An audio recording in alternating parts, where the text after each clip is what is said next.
जय Shri Krishna, Radhe Radhe. I hope आप सब लोग बहुत अच्छे होंगे।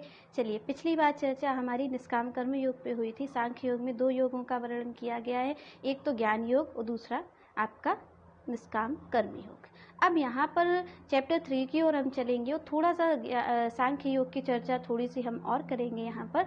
तो सांख्य योग में भगवान हमें ये बताते हैं, जो हमारे सवाल रहते हैं कि हम सुखी नहीं रहते हैं। आपका सबसे ज़्यादा और जो सबसे बड़ा कारण है, सब लोग ही इस चीज़ से परेशान है, वो ये है कि हम सुखी कैसे हों। तो यहाँ पर भगवान बताते हैं कि हम सुख क्यों नहीं पा पाते हैं। तो यहाँ पर भगवान आपको जवाब देते हैं। तो यहाँ पर भगवान कहते हैं कि जो हमारी 10 इंद्रियां हैं, एक मन है, और मन जिस इंद्रिय का चिंतन करता है, मन जिस चीज़ का चिंतन करता है, तो भगवान यहाँ पर ये आपको बताएंगे कि आपका जो क्रोध है वो क्रोध क्यों आता है। यहाँ पर भगवान इस पर चर्चा कर रहे हैं। तो यहाँ पर भगवान कहते हैं कि आपका जो मन है, मन जिसके साथ रहता है, मन जिसका चिंतन करता है। पिछली बार मैंने आपसे कहा था चिंतन की बात, कि चिंतन आपको किसका करना है, कृष्ण का करना है। तो यहाँ पर भगवान क्या कह रहे हैं कि मन जिसका चिंतन करता है, जिसके आप जानते हैं कि जिसका चिंतन करेगा बॉडी उसी के हिसाब से कार्य करेगी, क्योंकि मन ही आप देखते अपना कार्य करवाता है सभी से। तो भगवान यहाँ कहते हैं कि मन जिसका चिंतन करता है, मन जिस इंद्रिय के साथ रहता है, वहाँ पर क्या होता है कि जब हम उसका चिंतन करते हैं, तो चिंतन करते करते हमें क्या होता है, उस चीज़ को पाने की आसक्ति। तो हम यहाँ पर उस चीज़ को पाने की कोशिश करते हैं। आप और अपने हमारा जीवन देखिएगा, सबसे पहले क्या होता है, क्या हम जाकर के उस चीज़ को देख पाते? नहीं। सबसे पहले होता है मन में चिंतन। वहाँ पर हमारी शुरुआत होती है कि यहाँ पर हम इस चीज़ को पहले आप मन से लेते हैं, पहले आप उसको मन से ग्रहण करते हैं, पहले आपका मन उस तक जाता है। तो यहाँ पर मन पहले चिंतन करता है। भगवान कह रहे हैं जिस चीज़ का चिंतन मन करता है, उसमें क्या होती है, हमारी आसक्ति।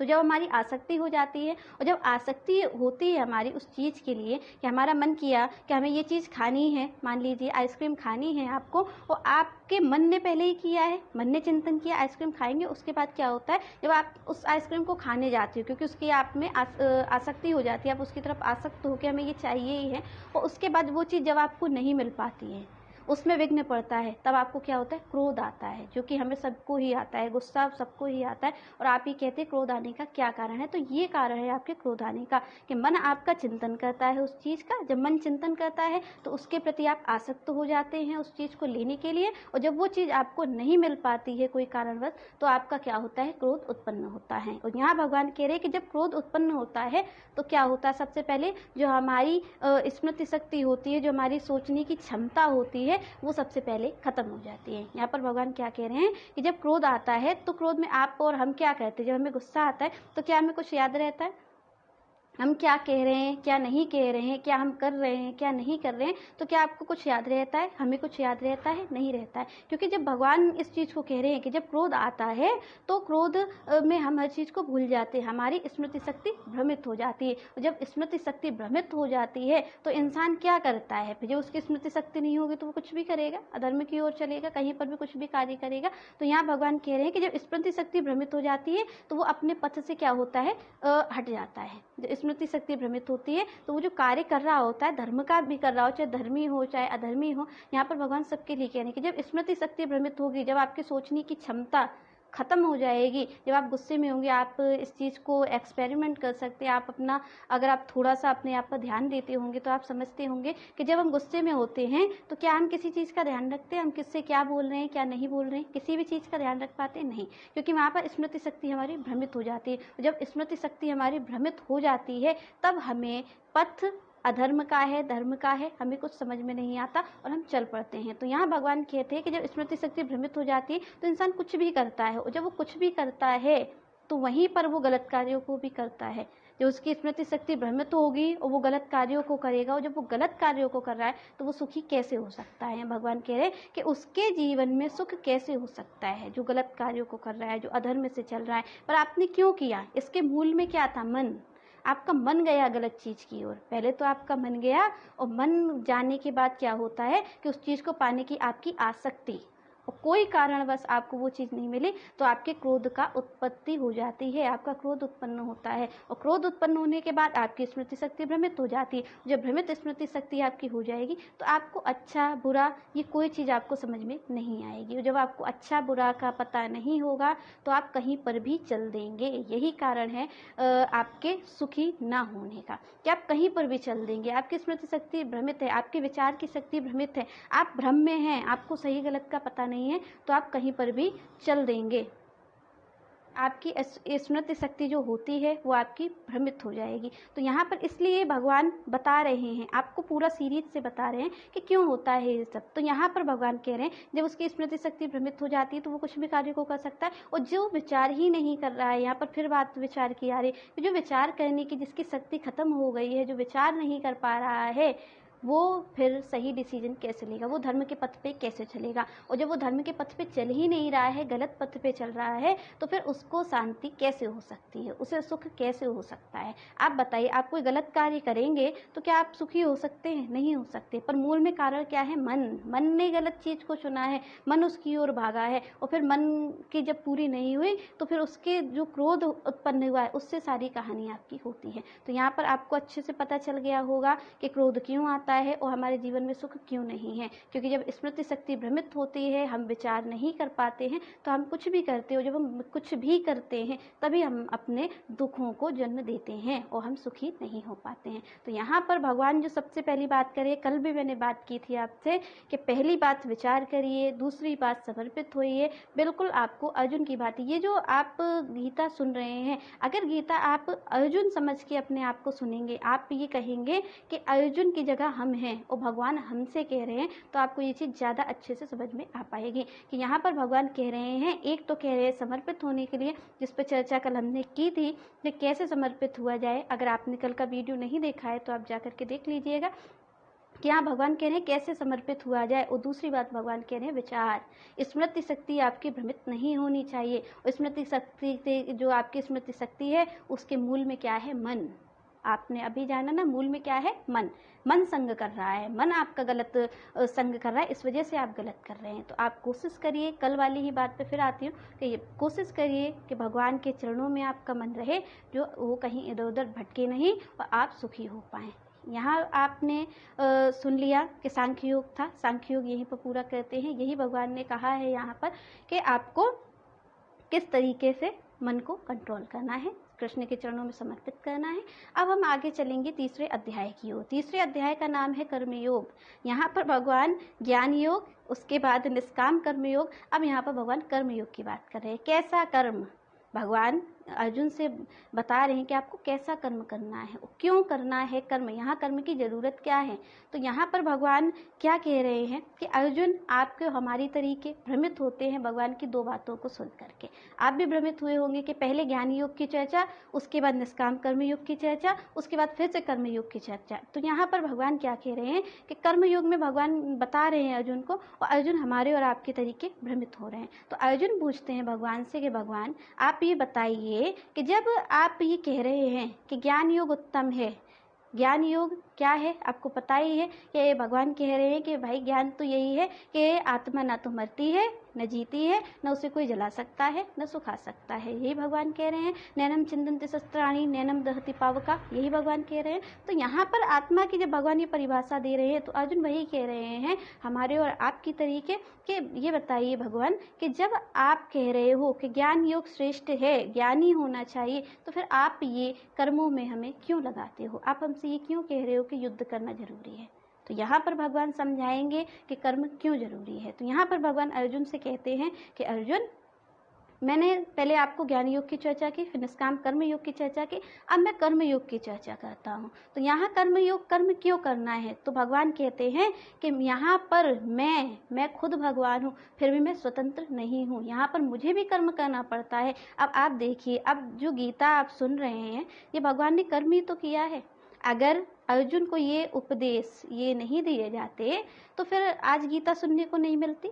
तो यहाँ पर भगवान भी तो अपना कर्म ही कर रहे हैं। तो वही भगवान अर्जुन से कहते हैं कि अर्जुन, जब मैं अपना कर्म करता हूँ मैं भी स्वतंत्र नहीं हूँ। भगवान कहते हैं मैं सबसे ऊपर हूँ, मैं भगवान हूँ, उसके बाद भी मैं स्वतंत्र नहीं हूँ। मैं भी कार्य करने के लिए यहाँ पर कहीं ना कहीं बाध्य हूँ, मुझे भी कार्य करना पड़ता है, मुझे भी कर्म करना पड़ता है।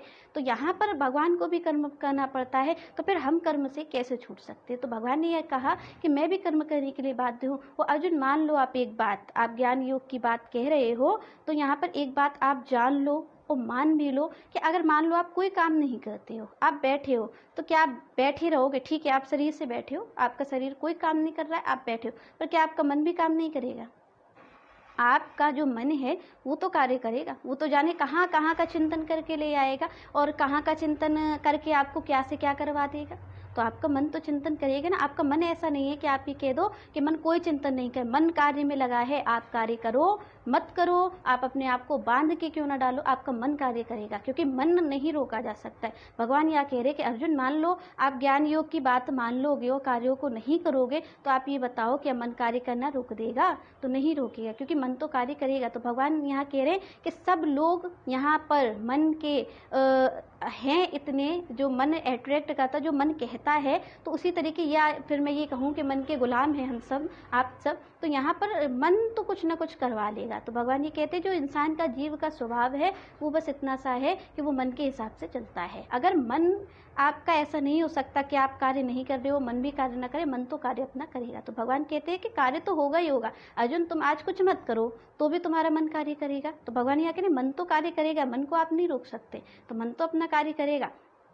पर यहाँ पर भगवान क्यों कह रहे हैं कि मतलब कार्य करना चाहिए? वो कह रहे हैं यहाँ पर कि मन अपना कार्य करेगा, पर अर्जुन अगर आप अपना कार्य नहीं करोगे तो फिर मन अपने ही कार्य करवाएगा, जो उसको ठीक लगेगा वही करवाएगा। तो यहाँ भगवान कह रहे हैं कि मैं भी कार्य अपने कर्म करने के लिए बाध्य हूँ। तो अर्जुन क्यों कर्म करना जरूरी है? तो यहाँ पर भगवान बता रहे हैं कि आपको कर्म करना पड़ेगा, क्योंकि आप कर्म करने के लिए बाध्य हो। आप कोई कर्म नहीं करो, आप हाथ पैरों से कोई कार्य नहीं करो, आपका मन तो कार्य करेगा ही। आपका मन आपका कार्य करे बगैर नहीं रह सकता, कोई ना कोई कार्य में वो लगा रहेगा। तो यहाँ पर कार्य तो मन करेगा ही करेगा। और यहाँ पर इसीलिए आपको ये चीज़ ध्यान में रखनी है।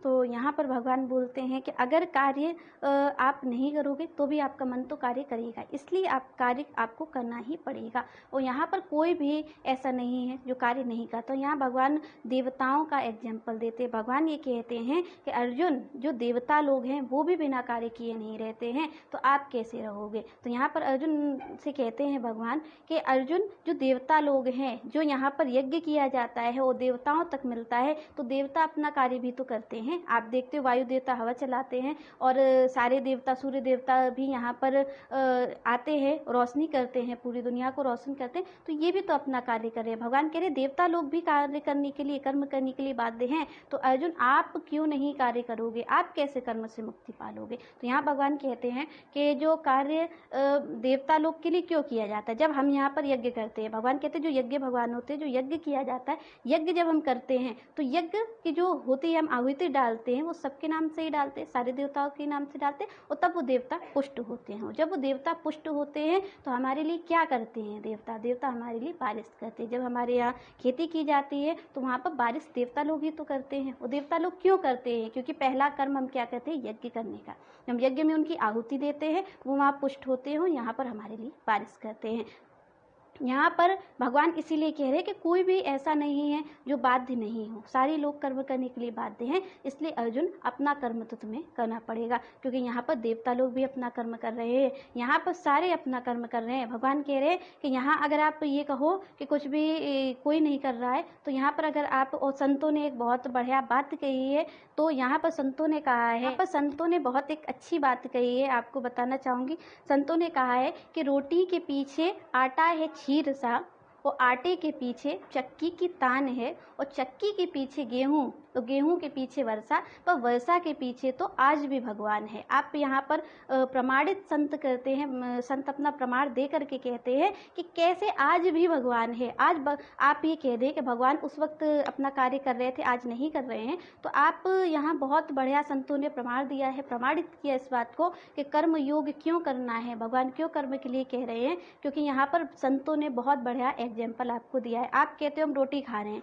हमने कमाई है, पर यहाँ पर क्या कह रहे हैं संत? संतों की आप वाणी को अगर सुनते होंगे तो आप बहुत अच्छे से समझ सकते हैं कि संतों ने क्या कहा है कि वो जो आपका आप देखते हो आटा, तो वो किसके पीछे है? आप रोटी बनाते हो, रोटी के पीछे क्या है? आटा ही है। और आटे के पीछे क्या है? चक्की है, जिसमें चक्की में पिस के आता है। उसके बाद चक्की के पीछे क्या है? गेहूं है, गेहूं है। और गेहूं के पीछे क्या है? कि वर्षा, वर्षा होगी तब गेहूं होगा, गेहूं होगा तब पिसने जाएगा, जब पिसने जाएगा तब आटा है, वो आटा तभी आपको रोटी देगा।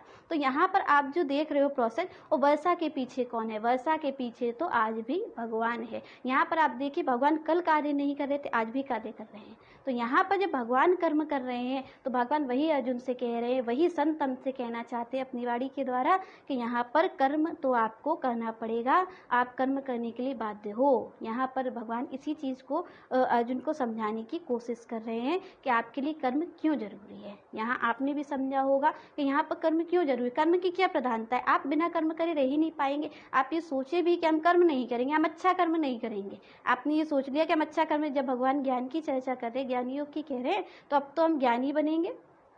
अर्जुन जैसी बात करें, अर्जुन कह रहे हैं कि भगवान यहाँ मोहित मत कीजिए, दो बातों को मत करिए, कोई एक मार्ग बता दीजिए जिससे कि हम उस पर चल पड़ें।